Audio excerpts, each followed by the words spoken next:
ട്രംപിന്റെ വക ഇരുട്ടടി. H-1B വിസയുടെ ഫീസ് കുത്തനെ ഉയർത്തി. 88 ലക്ഷം വരെയാണ് ഉയർത്തിയത്. ഇത് ഇന്ത്യൻ ടെക്കികൾക്ക് തിരിച്ചടിയായി.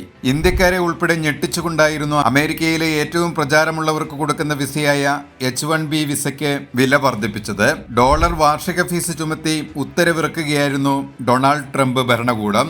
എന്നാൽ ഇത് അമേരിക്കയുടെ സാങ്കേതിക മേഖലയ്ക്ക് ഊർജം പകരുന്ന ഇന്ത്യൻ സാങ്കേതിക വിദഗ്ധരുടെ ഒഴുക്കിനെ തടസ്സപ്പെടുത്തുകയും അവരുടെ സ്വപ്നങ്ങളിൽ കരിനിഴൽ വീഴ്ത്തുകയും ചെയ്യുന്ന നീക്കമാണെന്നാണ് ഉയരുന്ന ആക്ഷേപം. ട്രംപ് H-1B വിസകൾക്ക് $1 ലക്ഷത്തിനടുത്ത് വാർഷിക ഫീസ് ഏർപ്പെടുത്തിയത് ഇന്ത്യൻ ടെക് പ്രൊഫഷണലുകളുടെ കാര്യത്തിൽ ആശങ്കയ്ക്ക് കാരണമായിട്ടുണ്ട്. ഇത് അമേരിക്കൻ തൊഴിൽ വിപണിയെയും കുടിയേറ്റത്തെയും കുറിച്ച് സിലിക്കൺ വാലിയിൽ വലിയ ചർച്ചകൾക്ക് വഴിയൊരുക്കുകയും ചെയ്തിരിക്കുകയാണ്. സെപ്റ്റംബർ 21 മുതൽ ഇത് പ്രാബല്യത്തിൽ വരുമെന്നാണ് ലഭ്യമായ വിവരങ്ങൾ.